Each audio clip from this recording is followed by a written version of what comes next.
നമസ്കാരം പ്രിയപ്പെട്ടവരെ, അക്ഷയ കേരളമിലേക്ക് സ്വാഗതം. കേരളത്തിലെ ലക്ഷക്കണക്കിന് ക്ഷേമ പെൻഷൻ ഗുണഭോക്താക്കളെ നേരിട്ട് ബാധിക്കുന്ന അതീവ പ്രധാനപ്പെട്ട വിവരങ്ങളുമായാണ് ഇന്ന് നമ്മൾ എത്തിയിരിക്കുന്നത്. കഴിഞ്ഞ കുറച്ചു മാസങ്ങളായി ക്ഷേമ പെൻഷൻ സംബന്ധിച്ച് നിരവധി ചർച്ചകളാണ് സംസ്ഥാനത്ത് നടക്കുന്നത്. അർഹതാ മാനദണ്ഡങ്ങളിൽ മാറ്റമുണ്ടാകുമോ? നിലവിൽ പെൻഷൻ വാങ്ങുന്നവരുടെ പെൻഷൻ തുടരുമോ? പുതിയ അപേക്ഷകർക്ക് എന്തൊക്കെയാണ് നിബന്ധനകൾ? വരുമാന പരിധി വർദ്ധിപ്പിക്കുമോ? അർഹതാ പരിശോധനകൾ കൂടുതൽ കർശനമാക്കുമോ? പെൻഷൻ തുക വർദ്ധിപ്പിക്കാനുള്ള സാധ്യത ഉണ്ടാകുമോ? എന്നിങ്ങനെ നിരവധി സംശയങ്ങൾ ജനങ്ങൾക്കിടയിൽ ഉയരുന്നുണ്ട്. ഇന്നത്തെ ഈ പ്രത്യേക റിപ്പോർട്ടിൽ ഇന്ദിരാഗാന്ധി ദേശീയ വാർദ്ധക്യ പെൻഷൻ പദ്ധതിയുടെ നിലവിലെ മാനദണ്ഡങ്ങളും കേരളത്തിലെ സാമൂഹ്യ സുരക്ഷാ പെൻഷൻ പദ്ധതികളുടെ അർഹതാ വ്യവസ്ഥകളും വളരെ വിശദമായി നമ്മൾ പരിശോധിക്കാൻ പോകുകയാണ്. വീഡിയോ സ്കിപ്പ് ചെയ്യാതെ കാണുക. ഇപ്പോൾ നിലവിലുള്ള ആദ്യത്തെ മാനദണ്ഡം കുടുംബ വാർഷിക വരുമാനം 1,00,000 രൂപയിൽ താഴെയായിരിക്കണം എന്നതാണ്. ഈ നിബന്ധന എന്തുകൊണ്ടാണ് കൊണ്ടുവന്നത് എന്ന് പലർക്കും സംശയമുണ്ട്. ക്ഷേമ പെൻഷൻ പദ്ധതികളുടെ പ്രധാന ലക്ഷ്യം സാമ്പത്തികമായി പിന്നോക്കം നിൽക്കുന്ന വയോജനങ്ങൾക്ക് സഹായം നൽകുക എന്നതാണ്. അതുകൊണ്ട് തന്നെ കുടുംബ വരുമാനത്തിന് പരിധി നിശ്ചയിച്ചിരിക്കുന്നുണ്ട്. എന്നാൽ ഇവിടെ ഒരു പ്രധാന ചർച്ച ഉയരുന്നുണ്ട്. ഇന്നത്തെ സാഹചര്യത്തിൽ 1,00,000 രൂപ വാർഷിക വരുമാനം എന്ന പരിധി യാഥാർത്ഥ്യ ബോധമുള്ള തന്നെയാണോ എന്നുള്ളതാണ് ജനങ്ങളുടെ സംശയം. കാരണം വിലക്കയറ്റം വർദ്ധിച്ച സാഹചര്യത്തിൽ ഈ പരിധി വർദ്ധിപ്പിക്കണമെന്ന് നിരവധി സംഘടനകൾ ആവശ്യപ്പെടുന്നുണ്ട്. ഭാവിയിൽ സർക്കാർ ഈ പരിധി പുനഃപരിശോധിക്കാനുള്ള സാധ്യത തള്ളിക്കളയാനും ആവില്ല. ഇനി രണ്ടാമത്തെ മാനദണ്ഡം അപേക്ഷകൻ ആശ്രയമില്ലാത്ത വ്യക്തിയായിരിക്കണം എന്നതാണ്. അതായത് സ്വന്തം ജീവിത ചെലവുകൾ വഹിക്കാൻ പ്രാപ്തി ഇല്ലാത്തവർക്കാണ് മുൻഗണന എന്നുള്ളതാണ്. കുടുംബത്തിന്റെ സാമ്പത്തിക സഹായമോ മറ്റേതെങ്കിലും സ്ഥിര വരുമാനമോ ലഭിക്കുന്നവരുടെ കാര്യത്തിൽ തദ്ദേശ സ്ഥാപനങ്ങൾ വിശദമായ പരിശോധന നടത്താറുണ്ട്. ഇതാണ് രണ്ടാമത്തെ കാര്യം. ഇനി മൂന്നാമത്തെ മാനദണ്ഡം സർവീസ് പെൻഷൻ ലഭിക്കുന്നവർക്ക് സാധാരണയായി ക്ഷേമ പെൻഷന് അർഹതയില്ല എന്നതാണ്. സർക്കാർ ജോലിയിൽ നിന്നോ പൊതുമേഖലാ സ്ഥാപനങ്ങളിൽ നിന്നോ വിരമിച്ച് പെൻഷൻ വാങ്ങുന്നവർക്ക് ഇതിനകം തന്നെ സാമൂഹിക സുരക്ഷ ലഭിക്കുന്നുണ്ടെന്നാണ് സർക്കാരിന്റെ നിലപാട്. ഇനി നാലാമത്തെ മാനദണ്ഡം അപേക്ഷകൻ മറ്റാരുടെയെങ്കിലും സംരക്ഷണത്തിൽ കഴിയുന്ന ആളാകരുത് എന്നതാണ്.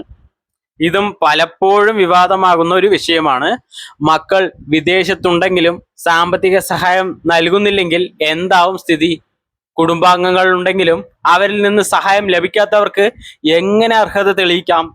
തുടങ്ങിയ ചോദ്യങ്ങൾ പലപ്പോഴും ഉയരാറുണ്ട്. ഇത് ഒരു കാര്യമാണ്. ഇതിന്റെ നിലപാട് ഇനി സർക്കാർ ഭാവിയിൽ എന്ത് ചെയ്യുമെന്നുള്ള കാര്യം നോക്കി തന്നെ കാണണം. ഇനി അഞ്ചാമത്തെ നിബന്ധന ആദായ നികുതി അടയ്ക്കുന്നവർക്ക് പെൻഷൻ അനുവദിക്കില്ല എന്നതാണ്. ഇത് ക്ഷേമ പെൻഷൻ യാഥാർത്ഥത്തിൽ സാമ്പത്തികമായി പിന്നോക്കം നിൽക്കുന്നവർക്ക് മാത്രമായി പരിമിതപ്പെടുത്താനാണ് ഈ ഒരു അഞ്ചാമത്തെ നിയമം. ഇപ്പോൾ ആറാമത്തെ നിബന്ധനയിലേക്ക് വരാം.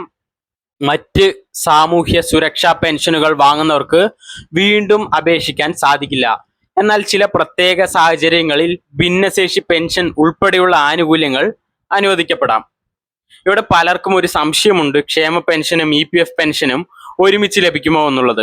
നിലവിലെ വ്യവസ്ഥകൾ പ്രകാരം ചില സാഹചര്യങ്ങളിൽ പരമാവധി 2 പെൻഷനുകൾ അനുവദിക്കാവുന്ന സാഹചര്യമുണ്ട്. എന്നാൽ ഓരോ കേസും പ്രത്യേകം പരിശോധിച്ച ശേഷം മാത്രമാണ് അന്തിമ തീരുമാനം ഉണ്ടാവുക. അടുത്തതിലേക്ക് കടക്കാം. ഏഴാമത്തെ നിബന്ധന ഭൂസ്വത്തുമായി ബന്ധപ്പെട്ടതാണ്. 2 ഏക്കറിൽ കൂടുതൽ ഭൂമി സ്വന്തമായുള്ളവർക്ക് അർഹത നഷ്ടപ്പെടാം. എന്നാൽ പട്ടികവർഗ വിഭാഗങ്ങൾക്ക് പ്രത്യേക ഇളവുകൾ നൽകിയിട്ടുമുണ്ട്.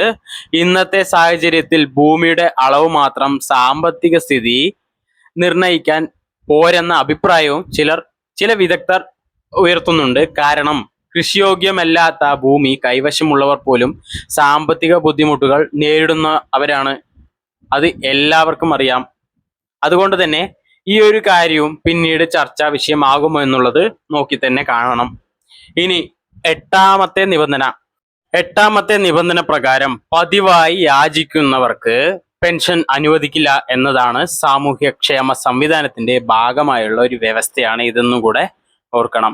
ഇനി ഒൻപതാമത്തെ നിബന്ധന പറയുന്നതിന് മുൻപ് ഒരു കാര്യം പറയാം. അത് വാഹനവുമായി ബന്ധപ്പെട്ട ഒരു കാര്യമാണ്.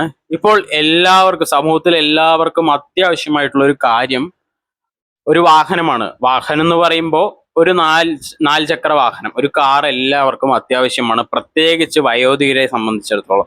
അതായത് വയോധികരെ സംബന്ധിച്ചിടത്തോളം ഒരു അസുഖം വന്നു കഴിഞ്ഞാൽ, ഒരു എമർജൻസി സിറ്റുവേഷൻ വന്നു കഴിഞ്ഞാൽ പെട്ടെന്ന് ഹോസ്പിറ്റലിലേക്ക് എത്തിക്കാൻ ഒരു നാല് ചക്ര വാഹനം ആവശ്യമാണ്.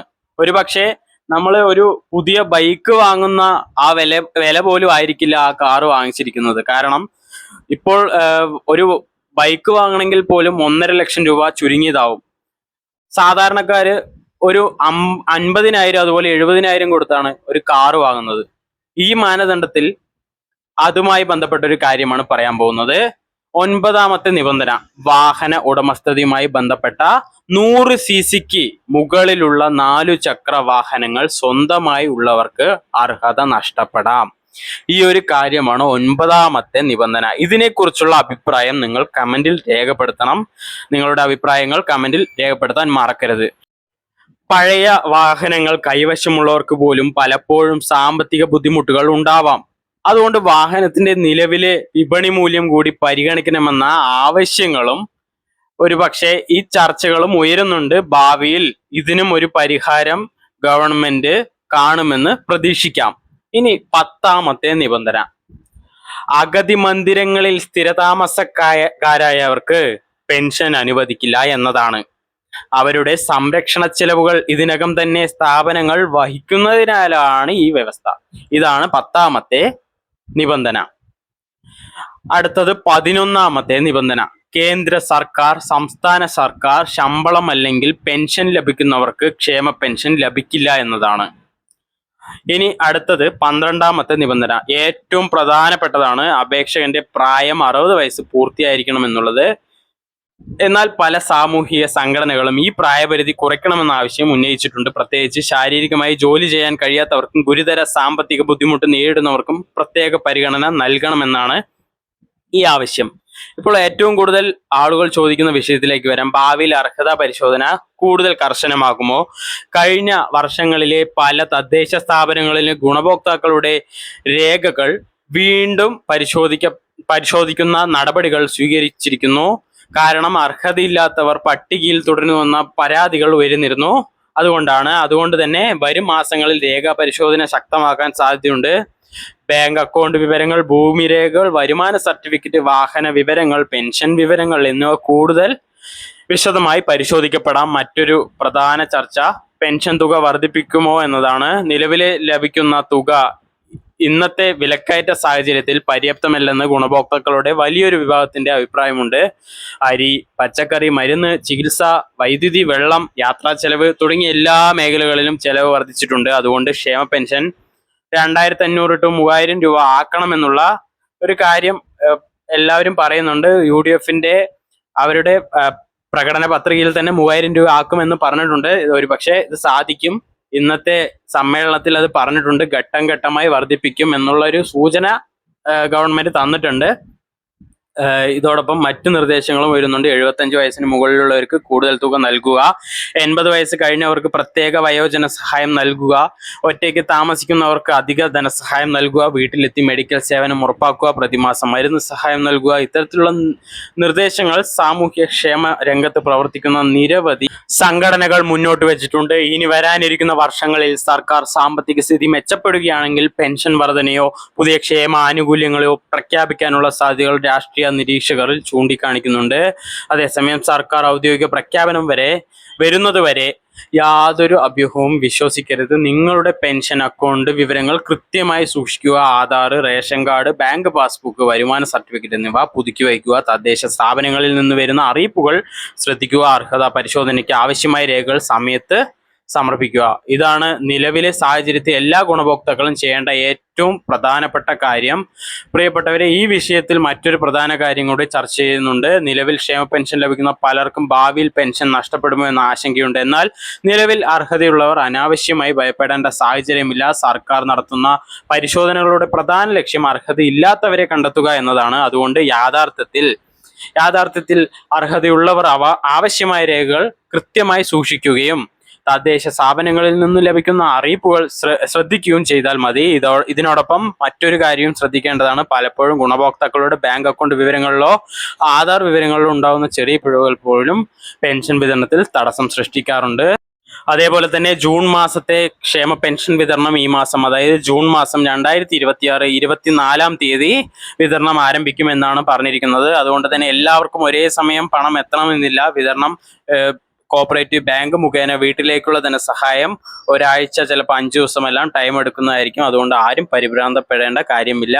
ഇങ്ങനെയുള്ള ഇൻഫോർമേറ്റീവ് വീഡിയോസിനായി ചാനൽ സബ്സ്ക്രൈബ് ചെയ്യാനും മറ്റുള്ളവർക്ക് ഷെയർ ചെയ്യാനും സപ്പോർട്ട് ചെയ്യാനും ഹൈപ്പ് ചെയ്യാനും ലൈക്ക് ചെയ്യാനും ബെല്ലൈക്കൻ ഇനേബിൾ ചെയ്യാനും മറക്കരുത്. നന്ദി, നമസ്കാരം.